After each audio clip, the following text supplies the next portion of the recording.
The coming new age of technology. Here in Korea, we call it the fourth industrial revolution. And about that, we hear lots of debates and discussion. For example, some are concerned whether Korea may be behind the world leaders.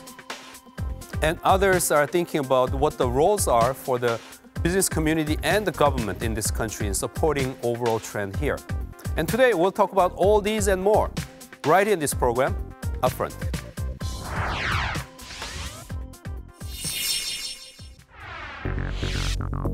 President Moon Jae-in has delivered on his campaign promise to establish a presidential committee on the fourth industrial revolution. The committee, which is tasked with finding new growth engines, is comprised of 20 and 5 representatives from the private and public sectors, respectively. At a ceremony marking the launch of the committee, President Moon pledged to expand investment in innovative sectors, including the Internet of Things, artificial intelligence, and big data, and foster key technologies in the fourth industrial revolution through deregulation from autonomous driving and smart factory to drones. The government unveiled its ambitious plan to bring in an estimated $408 billion by 2030 by staying at the forefront of the fourth industrial revolution. Once a technological powerhouse, Korea is now in danger of being left behind in the fourth industrial revolution. According to a recent survey, Korea ranked 19th in competitiveness for the fourth industrial revolution, falling behind the United States, Japan, and Taiwan. On this week's Upfront, we take a look at where the country stands in terms of the fourth industrial revolution and identify potential challenges, opportunities, and solutions.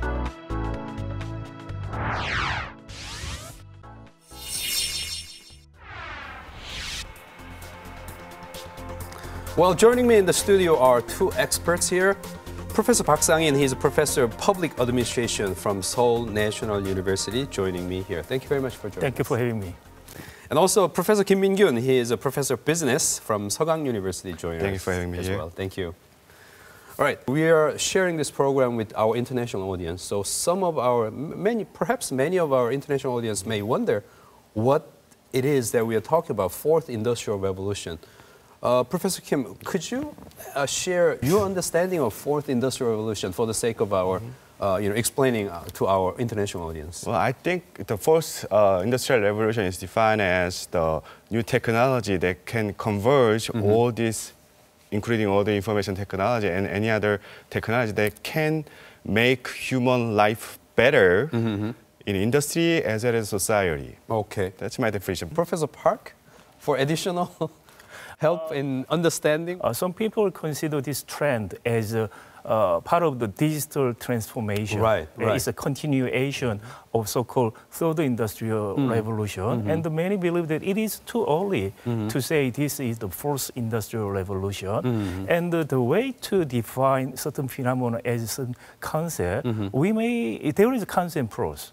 So, but many experts are uncomfortable because, using the terminology of fourth industrial organization could be too media-oriented. Right. And it just sounds sensational, something big. Right. However, in terms of contents and in terms of the institutional readiness, etc., those are actually more important aspects of the readiness for the digital transformation or fourth industrial revolution. However, the government and the media tend to ignore or miss that kind of importance using the some sensational terminology. There is some worry which I share with many other experts, even in Korea. Right. There is a considerable concern inside Korea that maybe we are behind United States, Japan, and some European countries. They're ahead of us. We are getting behind what's happening. And some people are even arguing China is indeed ahead of us in some areas of this new area, like AI and so on. Do you agree with such observation, personally speaking? And what could be the reason for this falling behind phenomena, if you agree with that?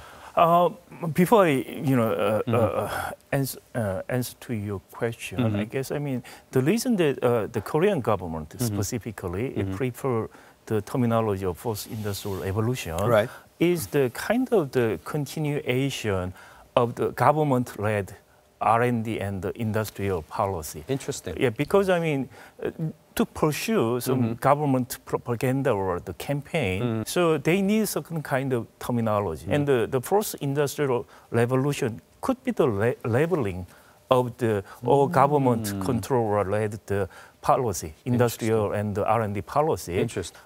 In the United States and Europe, I guess there are more development of the so-called post-industrial revolution. They do not use that kind of terminology because all the R&Ds and the developments induced by the companies and the society. Private sector. Private sector, not by the government. So they don't need to have that kind of slogan or labeling. So, but in Korea, I guess, I mean, we have very old tradition from the beginning of economic development. Government have to find a new company, new industry, and raise it and making it as a national champion, something like that. That kind of, industrialization period of policy attitude is reflected in the fourth industrial revolution. Innovation is major driver for economic development recently, at least for the developed economies.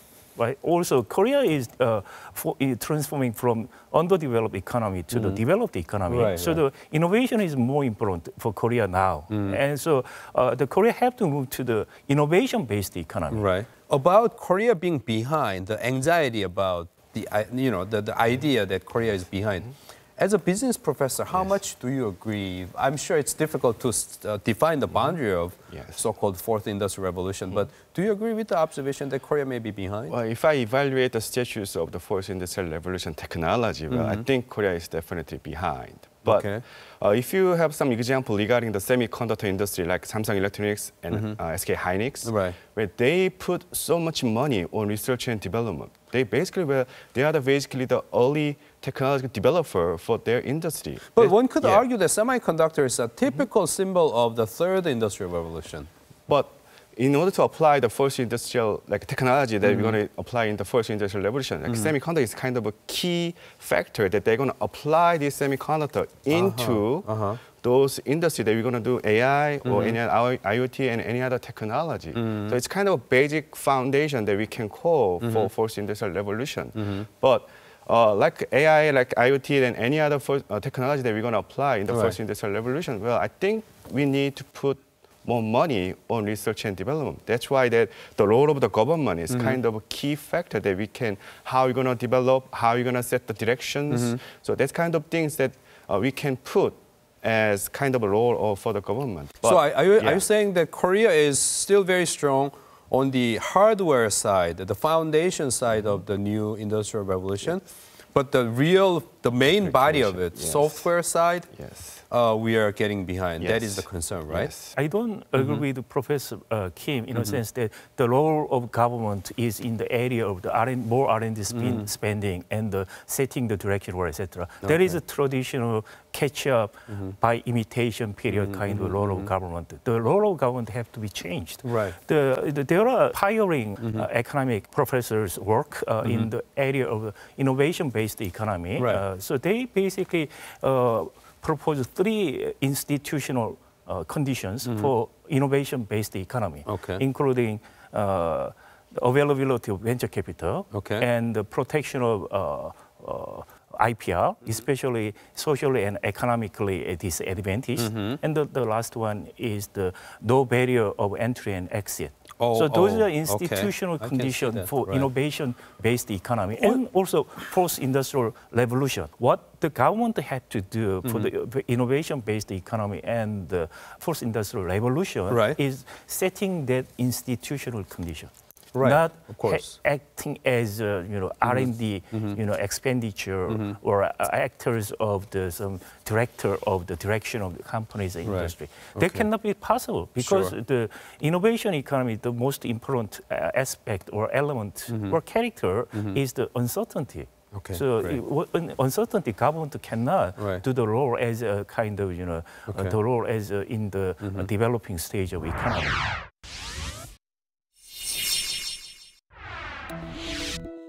Pepper, the world's first humanoid robot developed by Japan's SoftBank Robotics in 2014, has recently hit the Korean market following its successful launch in Japan. 안녕하세요. 우리 은행 로봇 은행원 페퍼예요. 원하시는 업무를 말씀해 주시면 창구를 안내해 드립니다. 펀드. 투자하우스 창구로 가시면 다양한 투자 상품과 함께 저희 직원이 친절히 상담해 드리겠습니다.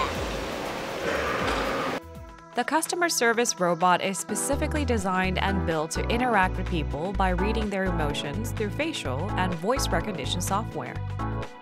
Over 10,000 units have been sold in Japan since it's released, and in Korea, Pepper has entered several service sectors from banks and bookstores to hospitals on a one-year trial. Japan has taken the lead in the global service robot market, while Korea, a force in robotics in its early days, focused on industrial robots. Calls are growing for prompt and effective measures to prevent Korea from further lagging behind in robotics, a key technology ushering in the fourth industrial revolution.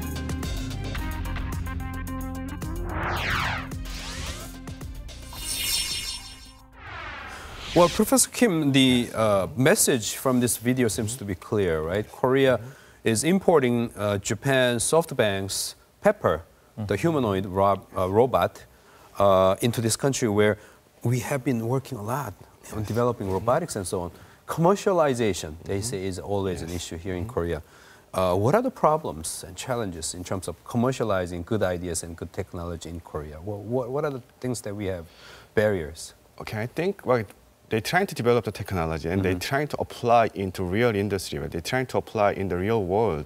Like for example, like Amazon is like they're developing the drones to deliver their product to their customers as quickly as possible. Right. And that kind of trend that we need to apply into the industry of Korea. But why they're going to go for the robots from the Japan? Basically, if they're going to develop or they're going to commercialize those kind of robots, they're going to adopt the new robots, and they can use it immediately. That's kind of impact that they're going to have. If you look at the organizational characteristics, they want to produce outcome in a very short period of time. But if you're trying to develop the research and development, it takes a time. Now they want an immediate outcome for their organization. Right? That's kind of a tendency that they're trying to do in the organization right now. What do you mean by that? I mean, I thought you were talking about more about the regulation and the government and society, but organization, I wonder, because is it because Korea has a chaebol structure of top-down, kind of centralized command where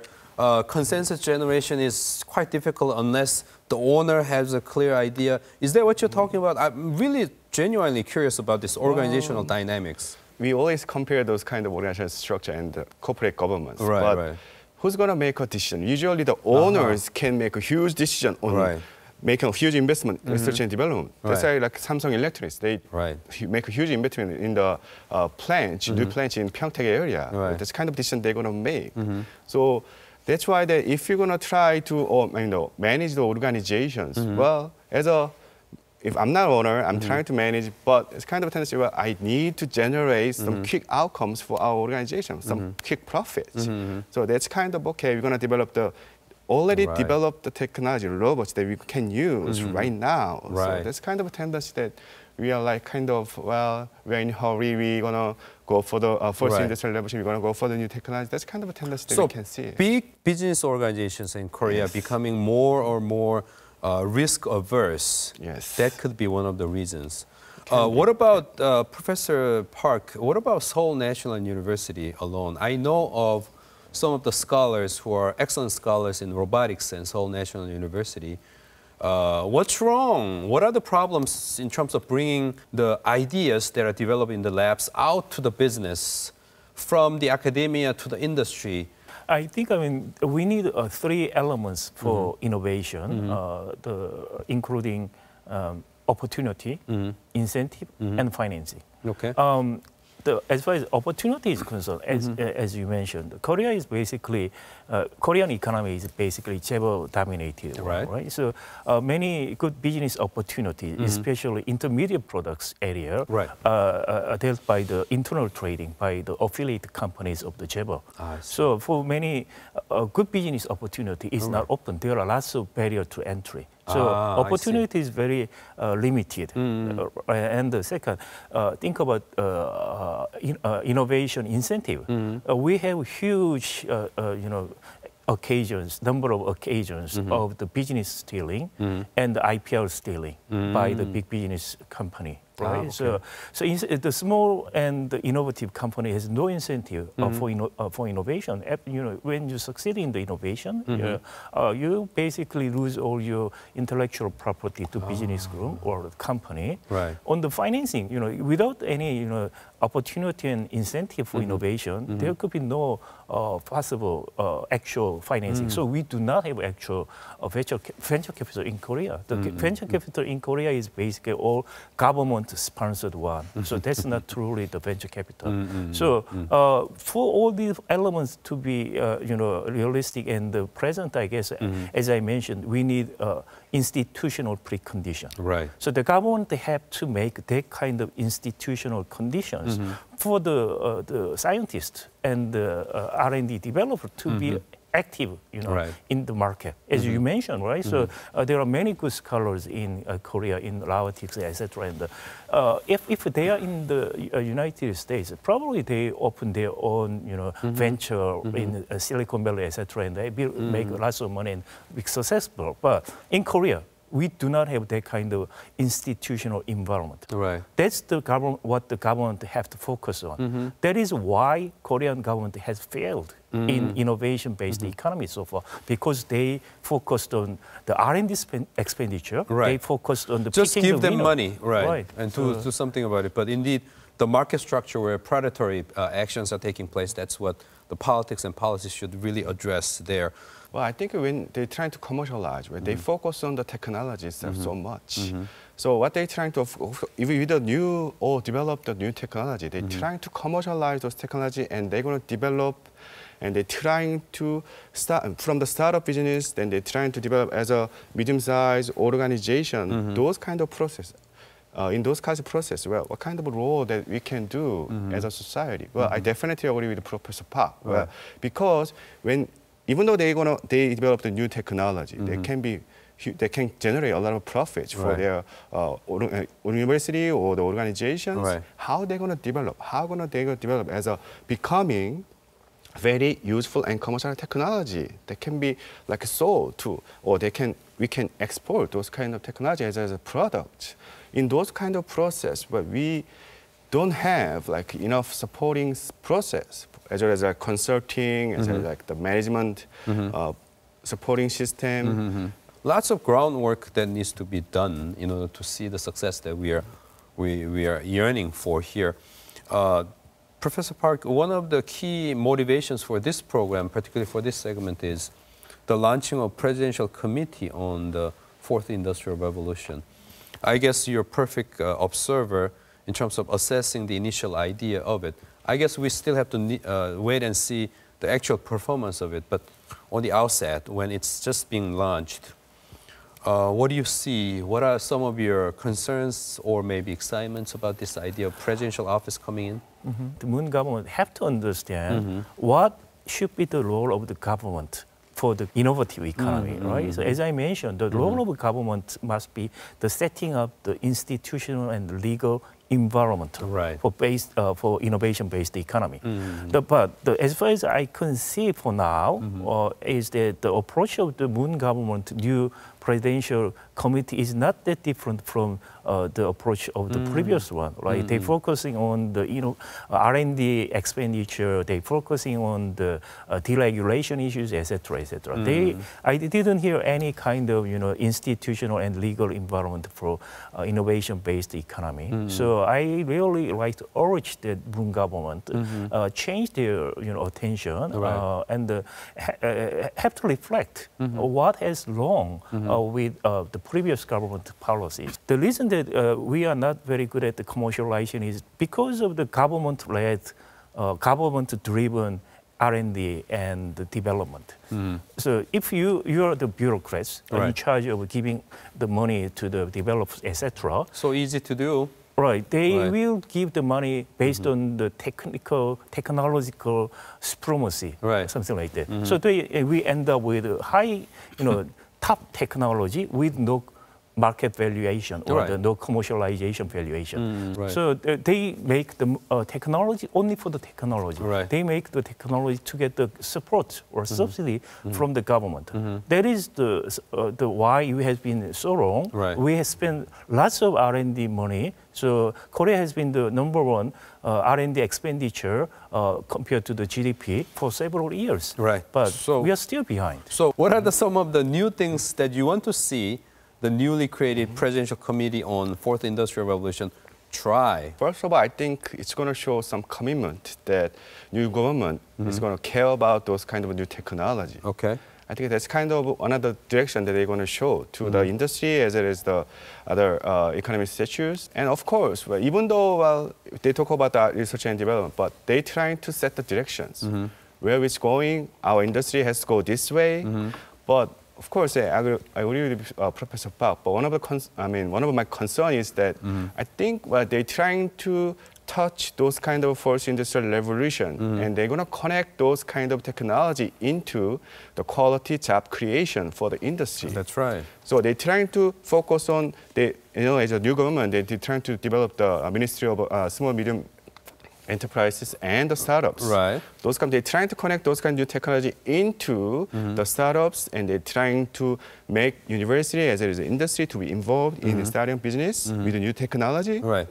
I think how you're gonna develop the technology, Sure thing, and it's yeah. gonna create the new jobs for especially for the young generation. Right, I think. right.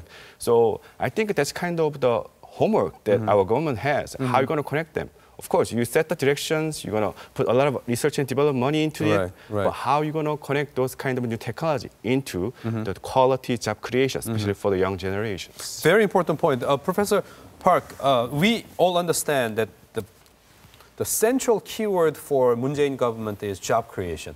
So this concern is very legitimate, and I'm sure the presidential office and Moon government is very focused on probably linking the Fourth Industrial Revolution Committee's work to the job creation. Do you see a possible way for doing so? Would deregulation be one of the ways of making that happen, allowing new businesses to be created? I guess if we need, deregulation must be implemented, right? I agree basically with the kind of direction.